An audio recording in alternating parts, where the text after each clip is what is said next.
Hello, I'm the Nostalgia Critic. I remember it so you don't have to. We put up with some pretty weird shit in our childhoods, didn't we? We had midget bears that made people feel better by shooting out their radioactive stomachs, premature reptiles that studied ninjutsu while eating processed Italian food, and an alien whose nose, quite frankly, should have been censored. Yet with all that strangeness going on, there are still a few select moments that stick out in the totally messed up department. These are known as the mindfuck moments. The times when not only are you looking at total craziness, but it's constantly being thrown at you and simply will not let up. It can be just a few moments, or it can sometimes be the length of the entire movie. Either way, there's absolutely nothing normal about it! Now, I've already mentioned the Tom and Jerry movie in another review, and trust me when I say that aborted atrocity doesn't have to be mentioned again. But there are still 11 other choices that deserve to be looked at and feared beyond reason. So, in this special surreal edition of the Nostalgia Critic, I'd like you to forget about your calm, logical reality and enter a world of crazy, insane, fucked up-tivity. This is the top 11 nostalgic mindfucks.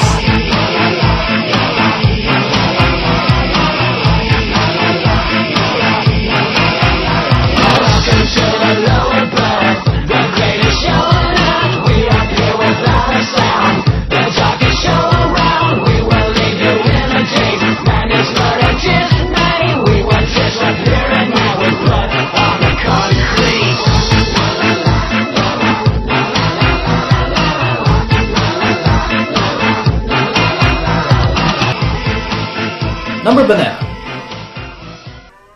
Toon Town from Who Framed Roger Rabbit.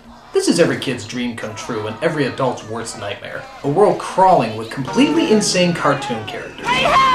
At first it sounds cool, but when you really get down to it, a lot of your favorite cartoon characters are fucking assholes. This little pity went to market. Every other second something's either shouting, exploding, or trying to kill you. It's like a weekend at Ted Nugent's house. Plus, it's probably the only time you'll see Bugs Bunny and Mickey Mouse together. That alone is pretty surreal. Yeah, so how's Pixar saving your ass this time, Mickey? Suck my enchanted ball sack, you hunk of shit! It was always bright and colorful, but it was also manic and totally out of control, making a simple daytime stroll a freaking fight for your life. Operating on cartoon logic, that is to say, no logic, Toon Town definitely knew how to make us all grateful to be living in the real world. Tunes. Gets them every time. I'm a carrot. Number balloon. Cool World. This is a horrible movie. It makes no sense, the acting is horrible, and nothing about it is funny or dramatic. But boy was it fucked up, creating a city of faces, a million violent residents, and just to make it as surreal as possible, Brad Pitt. You're dealing with shit here that's way over your head. Alright, I can take the madness and chaos of this world, but Brad Pitt? For some reason that's just too far! He's surreal enough just being with Angelina Jolie. He doesn't need any help from this movie. I've heard it bores me. Much like Toon Town, Cool World was always loud and obnoxious, but rather than being bright and colorful, Cool World was dark and grainy, creating one of the coolest hellholes ever put on film.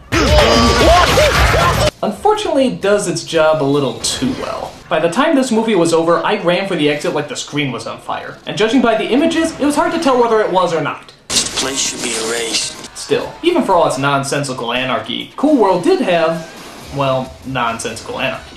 And I guess that is something to be admired. We may not be real to you as yet, but we will be. Yes. Yes. Yes. Number Z. Dragon's Lair 2, Time Warp. Now I know it's kind of cheating putting a video game in the mix, but Dragon's Lair 2 was a fully 2D animated adventure, and was still enjoyable to watch even if you weren't playing it.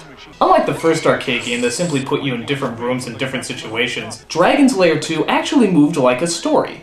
Well, sort of. There were actual levels instead of just obstacles, but they still didn't make that much sense. Like the first level is just escaping your angry mother-in-law. How strange is that? You better fight my daughter or There's another level where you're confused for Alice from Alice in Wonderland. Was brilliant the slimy toads to Gyre and Gimble in the waveful mimsy were the boracles and the moonrats outreach. But the strangest level of all has got to be the Beethoven level. You start off at the size of a mouse as you're fighting off a cat in Beethoven's house. Sounds basic enough, but look what happens as time goes by.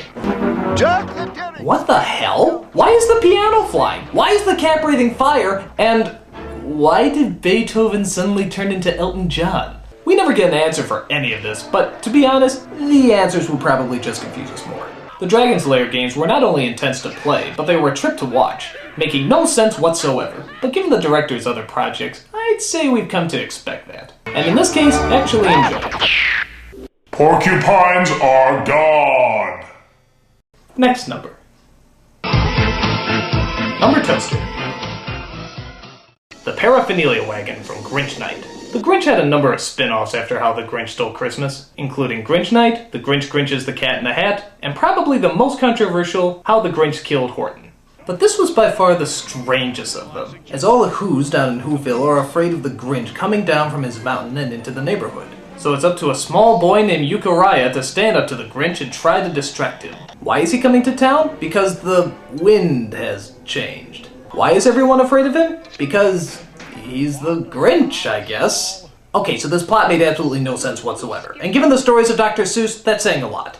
On top of that, it's a very dialogue-heavy special with very little action or visuals. Euchariah said, Grandpa Josiah? and Grandpa Josiah said, Yes, Euchariah? and Euchariah said, Call the Grinch Alarm Center. and Grandpa Josiah said, Excellent suggestion. and Euchariah said, Shut up! That is, until the Grinch opens up his Paraphernalia Wagon, or as I like to call it, hell.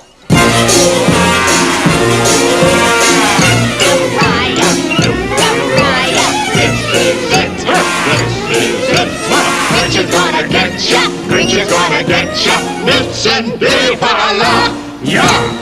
Unlike the adventures of Sonic the Hedgehog, though, all the creatures and visuals have structure, and are pretty impressive to look at if your 5-year-old mind can take it. Grinch is gonna get ya! Grinch is gonna get ya! Mitts and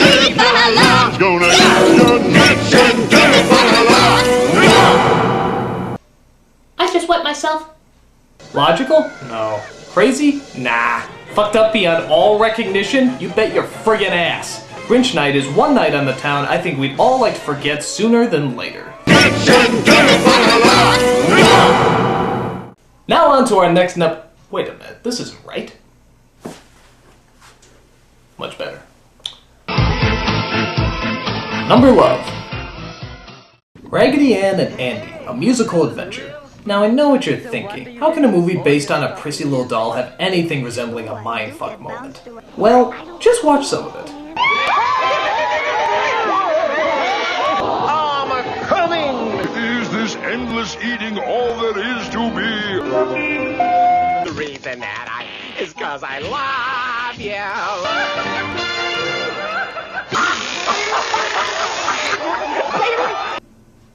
What the fuck? This was a weird freaking movie with bizarre characters and strange settings.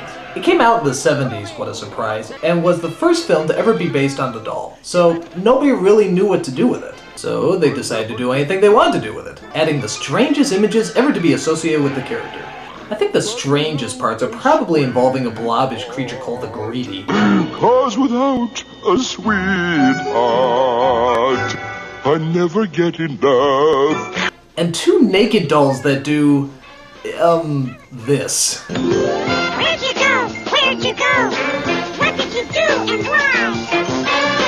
Tell us what you saw, dear Raggedy. We're so curious, we could die. Whoa! Raggedy Ann scares me! Most kids were freaked out by this movie, which caused a whole generation of kids to be scared by this fucking thing. Even though it wasn't really a good film, and it was a huge flop at the box office, it was certainly creative, and gave us a whole shitload of things to freak our minds over. If you can believe it, the same guy who animated Toon Town was also the director of this screwed up little fable. I know, quite a stretch, huh? I never thought I'd say this, but after seeing this movie, Raggedy Ann is just plain fucked up. Why if it isn't Mr. Puppy? Hello, Mr. Puppy! Oh my god, a gorilla! Number.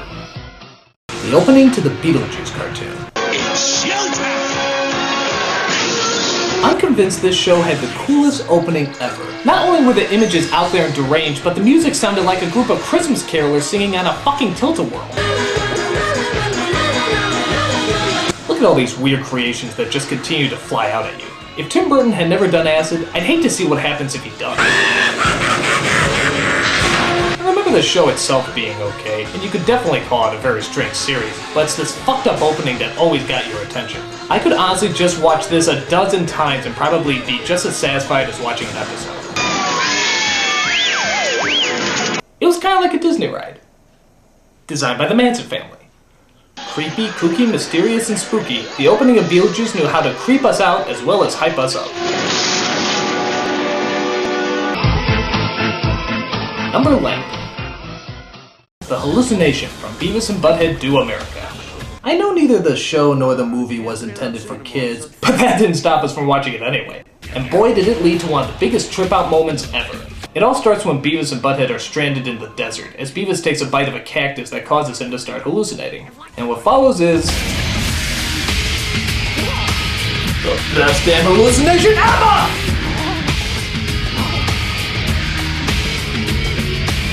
Now, it's pretty well known that Beavis and Butt-Head have never been very big in the artistic department. But when they got the designs of Rob Zombie's illustration work, the rest is mindfuck history. And as soon as it's over, of course, no one ever mentions it again. Yeah, okay. Big-lipped alligator moment! Actually, a lot of these mindfucks are essentially big-lipped alligator moments, but as long as they entertain and mess up our perception of normality, it's always welcome.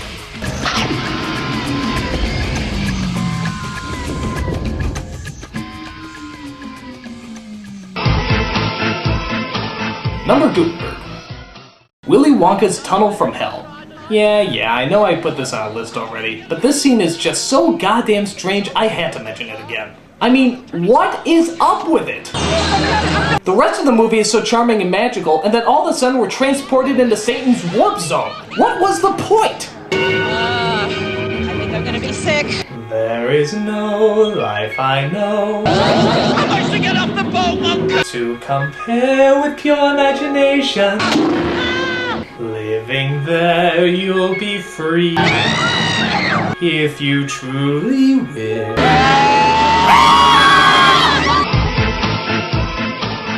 Number 5. This is Halloween from The Nightmare Before Christmas. This is by far the best part of the movie. It's the best song, best visuals, and best out of your fucking mind moment. Every second something is flying at you, and in a world where everything is designed to scare, chances are you're gonna come across some freaky moments. This world is so surreal that bats actually had strings attached to them. Whoa, that's just crazy! All the creatures of Halloween are in the opening and are all recognizable. Except for one. What the hell is that guy? He looks like a chewed up reject from Where the Wild Things Are. I mean, what's he doing there? I am a genius. While the whole movie is of course a classic, it's the song sequence that we remember the most. Because it has the most freaky ass shit coming at us. A few years ago, this film was released again in theaters and presented in 3D. I'm having a hard enough time watching it in 2D! I don't need 3 dimensions to tell me how fucked up this is! Aren't you scared? Whether you're scared by it or not, This is Halloween definitely rates a 9.5 on the what the fuck-a-meter.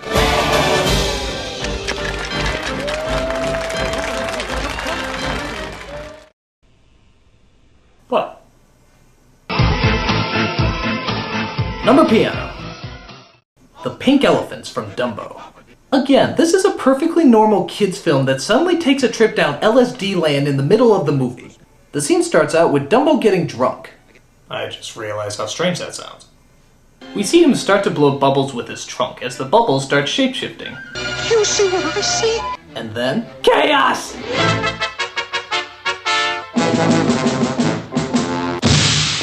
A parade of pink, black-eyed demons come dancing out of nowhere and decide to have a freak-out.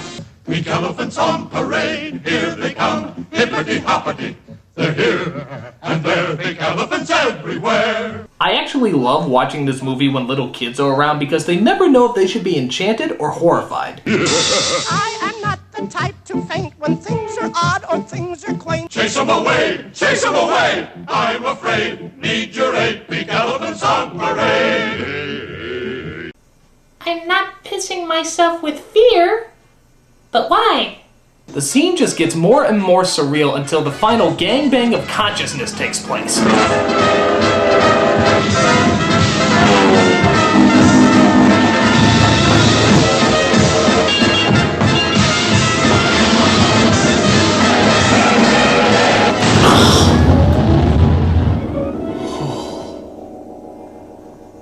Was it good for you?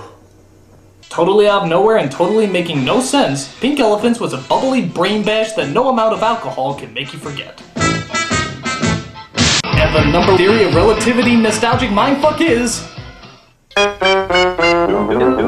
the opening to Pee-wee's Playhouse. Somehow Pee-wee keeps making it on my top 11 list. I don't know if that's a good thing or a bad thing, but in this slot, it's definitely called for. The show starts off in the middle of the forest, and at first, it's kind of relaxing. The music is very mellow, nothing much is really going on, and you see what your house would look like if you were the richest stoner in the world. But just as you're starting to relax...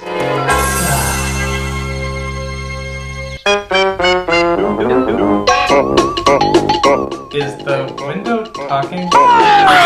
It goes into Mindfuck Central, where literally everything in the house can talk. The chair, the clock, the window, everything. The only thing I never saw talk on the show was the floor, and that's because I don't think it ever had anything to say.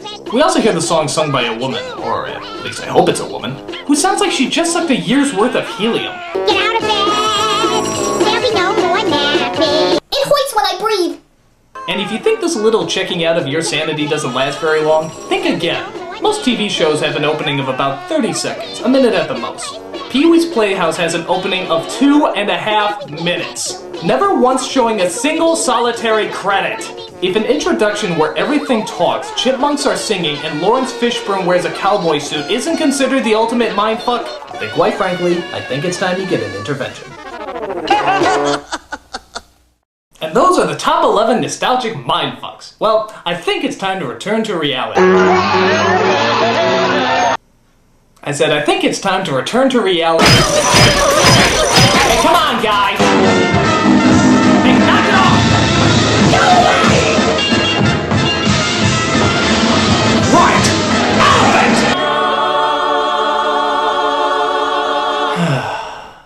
Thank you, terrifying logo. I needed that.